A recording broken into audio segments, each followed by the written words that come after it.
خواتین و حضرات، بچوں کی بیماریوں کے بارے میں ہم آپ کو بتا رہے تھے، جس میں جیارڈیا کے بارے میں 2 مضامین آپ کی سماعت کے لیے پیش کیے۔ جیارڈیاسس جو ہے دستوں کی بیماری ہے، ڈائگنوسس کس طرح کی جائے گی اس کے بارے میں ہم آپ کو بتانا چاہیں گے۔ اگر آپ کو معلومات ہیں کہ آپ کے فیملی میں کسی بچے کو جیارڈیاسس ہو چکا ہے اور اس کی وجہ سے دستوں کی بیماری ہو چکی ہے، تو دوسرے بچے بھی اس سے افیکٹ ہو سکتے ہیں،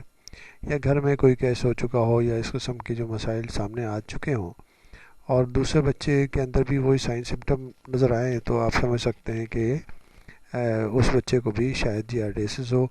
اور اس کا اسٹول ایگزامینیشن جو ہے وہ لیبارٹری میں کروانا چاہیے۔ اسٹول ایگزامینیشن میں یعنی کہ اسٹول ڈی آر یا detail report examination of stool, تو وہ لیبارٹری سے کروانا چاہیے۔ اگر جیارڈیاسس اس میں جیارڈیا کے پیراسائٹ موجود ہیں تو اس کا ٹریٹمنٹ پراپر طریقے سے ہو سکتا ہے، مگر بعض کیسز میں جیارڈیاس نظر نہیں آتا اور اس کے لیے اسپیشل ٹیسٹ ایلائزا ٹیسٹ کیا جاتا ہے،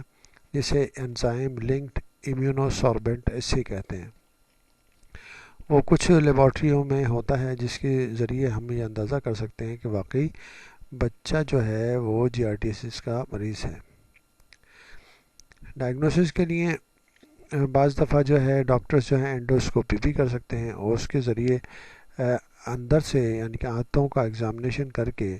ڈائگنوسس کر سکتے ہیں، جو کہ ایک لمبا پروسیجر ہے۔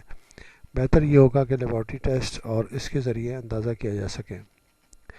ٹریٹمنٹ کے لیے، علاج کے لیے جیارڈیاسس کی پرسکرپشن جو ہے میڈیسن، وہ پیراسائٹ کو ختم کر دیتی ہے۔ ٹریٹمنٹ 5 سے 7 دن تک چل سکتا ہے۔ میڈیسن جو ہے بچوں کو لکوڈ فارم میں دی جاتی ہیں، اور میڈیسن اگر استعمال کرنا شروع کریں تو اس میں درمیان میں جب تک نہ روکیں جب تک ڈاکٹر کی ایڈوائس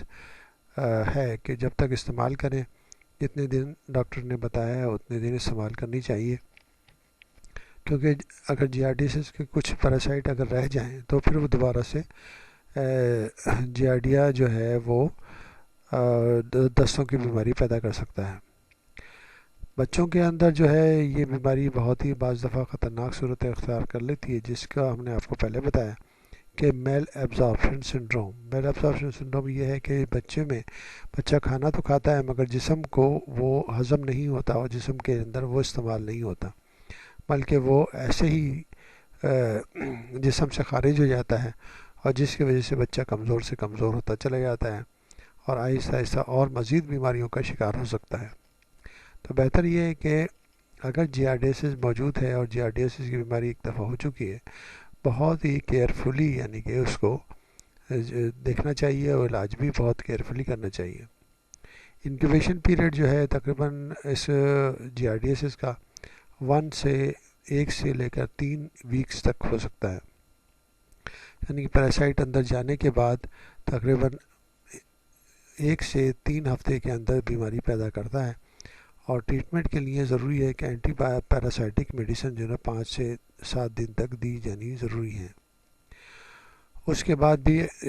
بہتر یہ ہوگا کہ لیبارٹری چیک کرایا جائے اسٹول کا، اور اسٹول میں چیک کرانے کے بعد یہ معلوم کیا جائے کہ پیراسائٹ ہے یا نہیں۔ اگر پیراسائٹ ختم ہو گیا ہے تو بہتر یہ ہے کہ پھر بھی آبزرویشن رکھنی چاہیے، تاکہ دوبارہ بچے کو یہ بیماری نہ ہو سکے۔